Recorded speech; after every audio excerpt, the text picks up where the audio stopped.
What up, everybody in the YTBC? A big shout out to the UGC, hashtag come back to boxing, in the NBBC. If you get a chance, go to the description box of this video, put the links to all my brothers there, give them a listen, and if you feel compelled to do so, please subscribe.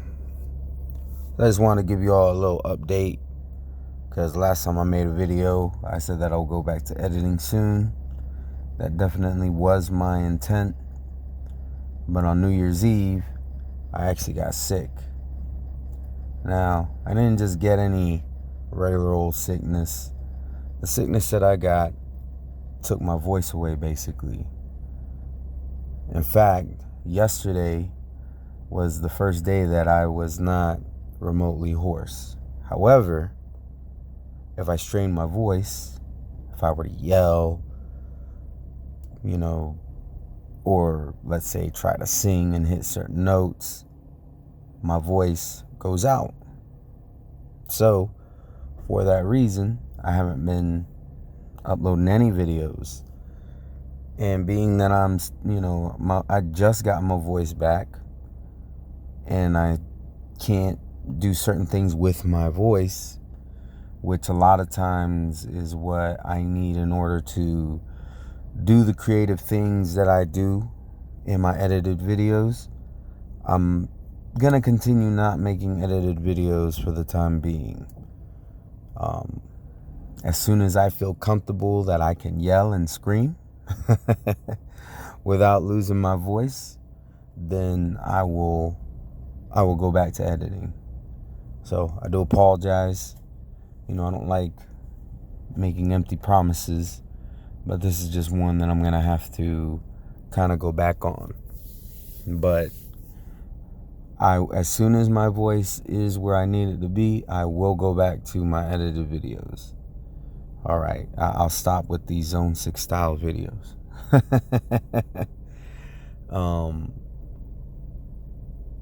While I'm making this video, I guess I might as well talk a little bit about the sport of boxing. A lot of things that I'm seeing being talked about right now. One of those things is, Clarissa Shields. Apparently, she says that she wants to be in the octagon by the end of the year.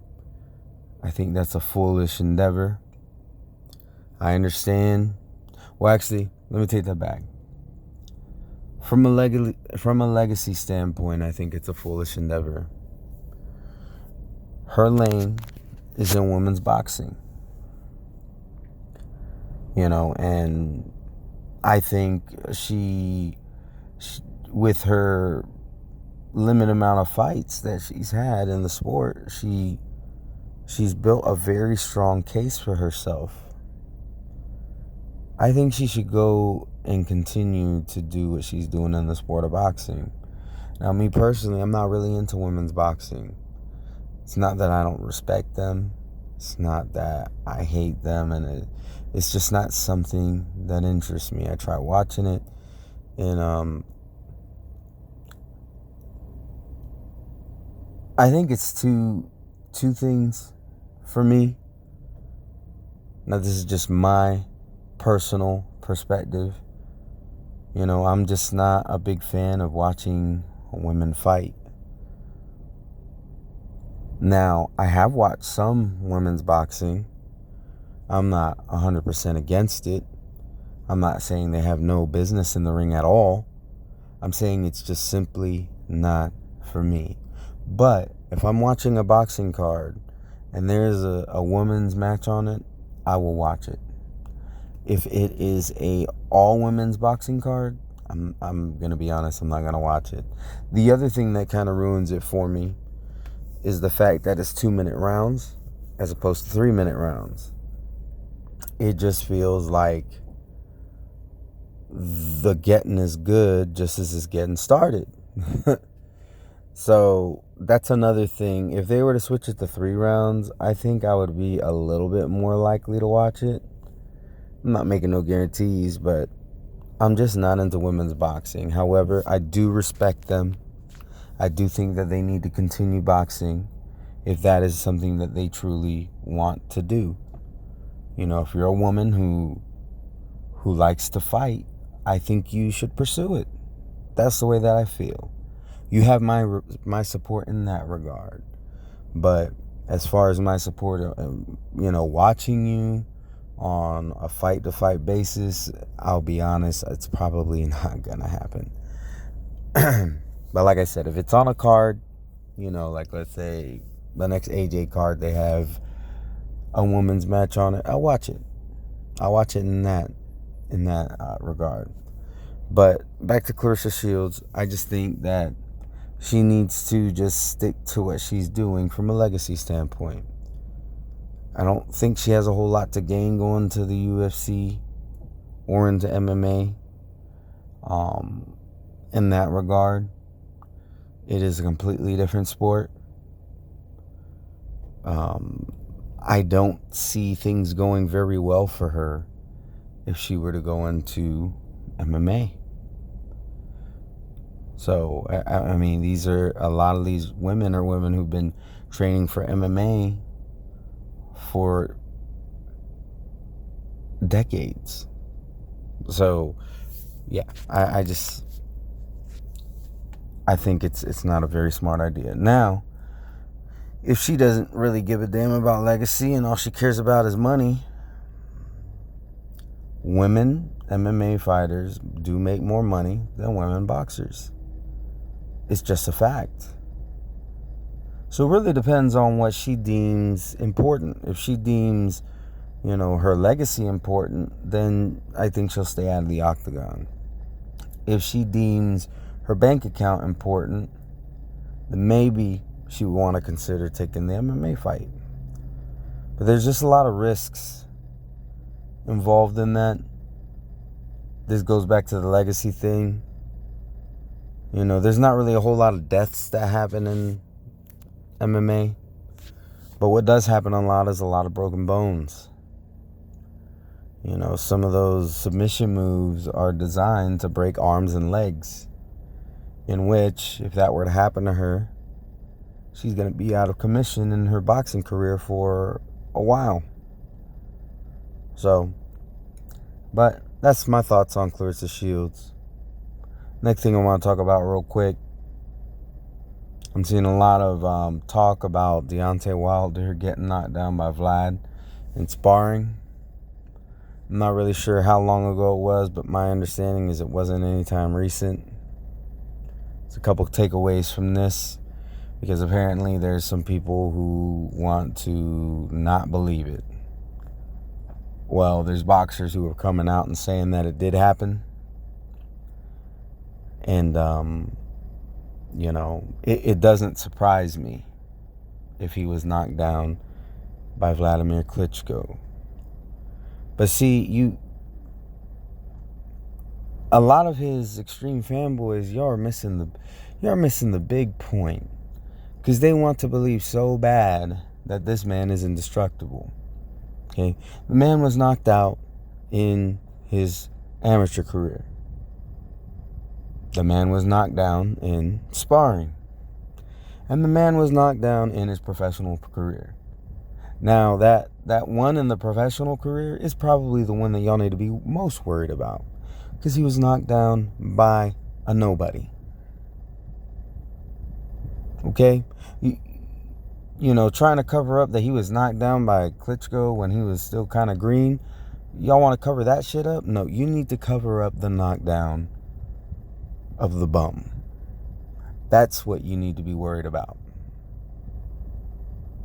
Like, you can make excuses for Deontay Wilder getting knocked down by Vlad. There's no excuse for getting knocked down by Sconiers. So,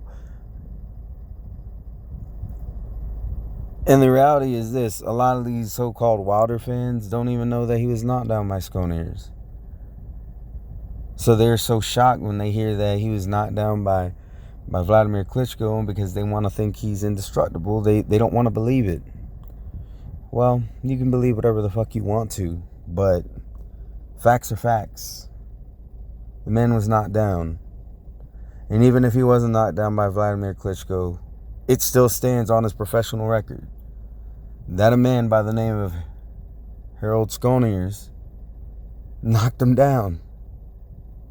So, it's really kind of irrelevant. So it is what it is. We know how the fanboys do.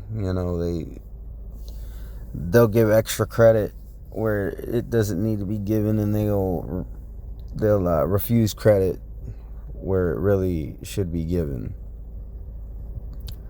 Now to the last topic I want to talk about real quick. There's a lot of talk about Errol Spence Jr. Apparently not that long ago, he was spotted in a club. And a lot of us, including myself, just do not think that is a smart idea.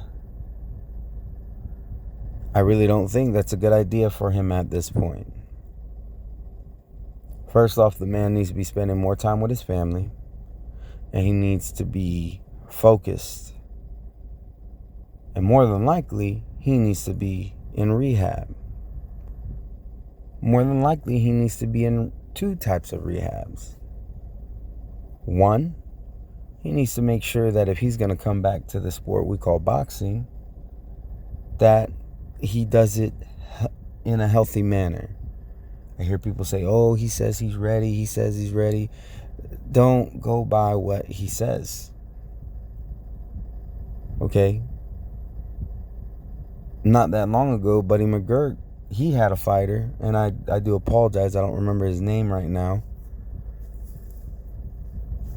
He had a fighter who thought that he could continue, and Buddy McGirt had to stop the fight.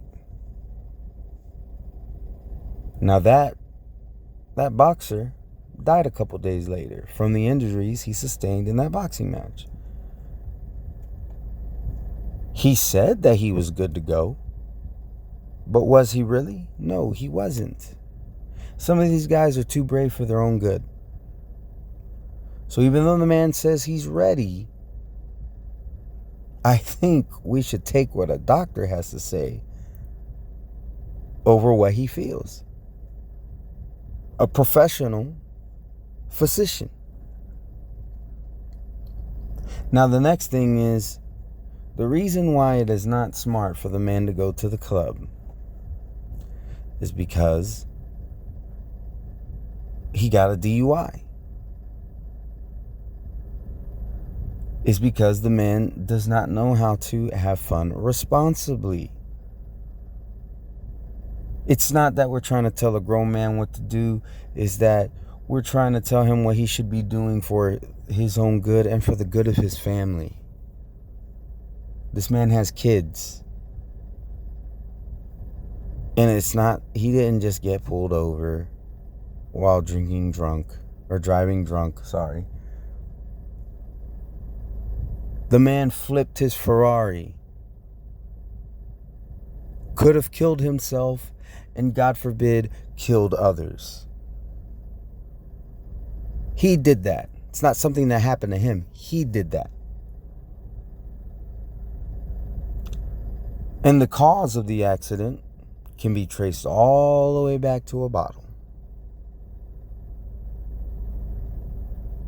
Now, I've heard stupid ass arguments of, well, then should he stay away from Walmart and Kroger's because they sell alcohol? What kind of a dumbass analogy is that? If you go to the club, you will be hard pressed to find any products you can buy that do not involve alcohol. You can buy cigarettes, those don't have alcohol. And then they have a lot of times they have a non-alcoholic beverage menu, which might have 5 items. Or a lot of times you could get a lot of the mixed drinks virgin style, which means it is minus the alcohol, but all the other juice and shit. At the end of the day, when you go to a club, you could probably count the number of non-alcoholic products you can buy from a club on one hand. Maybe 2. Maybe. You can't keep track of how many you can buy from a Kroger or a Walmart. In a club, alcohol, aside from the club vibe and and dancing and all that, aside from that, alcohol is the star. Alcohol steals the show. There's a reason. Take a look at what time a club closes, and take a look at the laws of what time, up to what time you can sell alcohol. Now, where I live, you can sell alcohol until 3 a.m. Once 3 a.m. hits, you can no longer sell alcohol. You can't buy alcohol from a gas station. You can't buy alcohol from the club. Now, a lot of gas stations are 24 hours. The 7-Elevens over here, they have this lock. They turn this key, and then locks all the freezers or fridges, that have beer in them. The club doesn't shut down the bar and stay open. The club closes. That's because alcohol is the star. So don't go comparing Walmart to a fucking club. It's not the same shit. That tells me that the reason why people go to the club is to drink and to dance. Now, smart people always have a designated driver who either isn't old enough to drink, doesn't drink, or is willing to forfeit their ability to drink for the night. Earl Spence Jr. was not smart enough that night on October 19th. It was actually October 18th, but it was October 19th at like 3 in the morning when he flipped his car. Probably stayed at the bar until they either closed or just cut him off. And then he decided to put his keys in the ignition and drive. That is the reason why we say it is not smart and he should not be in the club at all. The man is 30 years old. I get it. He should be able to have fun. But when you show that you're not able to have a certain type of fun responsibly, you need to take a break. And you probably need to go to some kind of rehab of some sort, because it sounds like you may have a problem. I don't care if you're 21 years old, 30 years old, or 50 years old. Nobody is old enough to drive drunk. Nobody. Being that he's already flipped a fucking Ferrari, I think he needs to put the bottle down for a while. And he needs to abstain from places where alcohol is the star. He can have fun. He's rich. He can have types of funs that you and I could only dream of.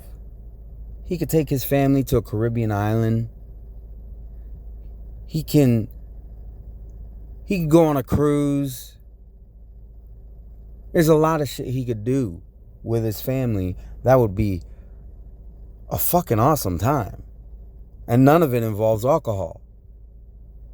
But y'all assholes just want to protect the guy and give him excuses. There are no excuses. No excuses whatsoever. I'm very disappointed in him. And at the end of the day,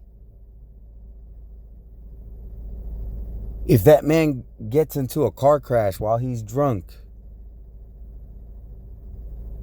the Errol Spence Jr. show could be over. If he kills somebody else, it's over regardless. If he gets killed in the accident himself, he's dead. So the Errol Spence Jr. show is over. But if he kills somebody and he lives, he survives, the Errol Spence Jr. show is still over.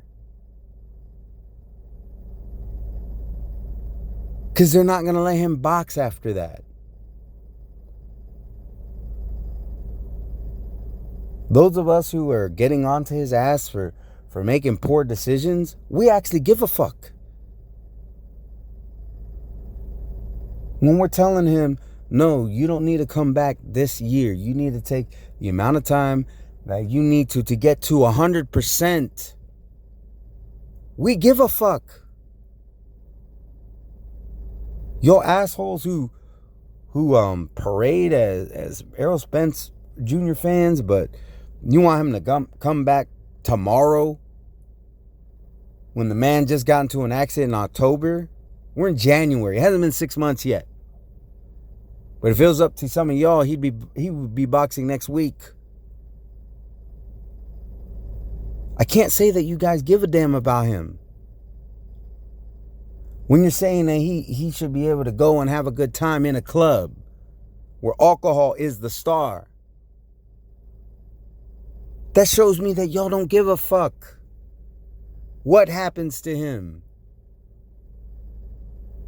Y'all are all about that YOLO shit. And then if he dies, then y'all are gonna be the first ones to say, oh, he died too young. He was a good man. He's a hell of a boxer. Well, guess what? He could still be a hell of a boxer if he makes smart decisions, the right decisions. And that's what pisses me off. Y'all act like he made a little mistake. You'll act like he one day just got so drunk and he was walking home and he, fell down and had to be hospitalized because he got alcohol poisoning. At that point, I would still say he needs to stay out of the club, but at least he didn't really put anybody's lives at danger. And it's one of those things that sometimes you just made poor decisions that affected yourself. Now, alcohol poisoning can still kill you. But like I said, it would be a little bit more of an understandable circumstance. This is something where he could have killed himself and others. And y'all's excuse is, well, he's a superstar. Fuck you. That is a piss poor excuse. And I pray that you never have a family member who is killed by a drunk driver. But unfortunately, that's the only way that you would understand this. But I still pray that even though you'll stay ignorant, that you don't have to go through that. Because I wish that on nobody. Anyways, I think I've ranted long enough. After all the points that I've made, if you still don't get it, you're just not gonna get it. You're blinded by superstardom and stupid shit like that. And it's gonna take a lot more than my words to convince you. So I'm gonna leave it at that. Tell my subscribers, anybody watching my videos, or if you just so happen to stumble on this video, hope you have a wonderful, blessed day. Peace.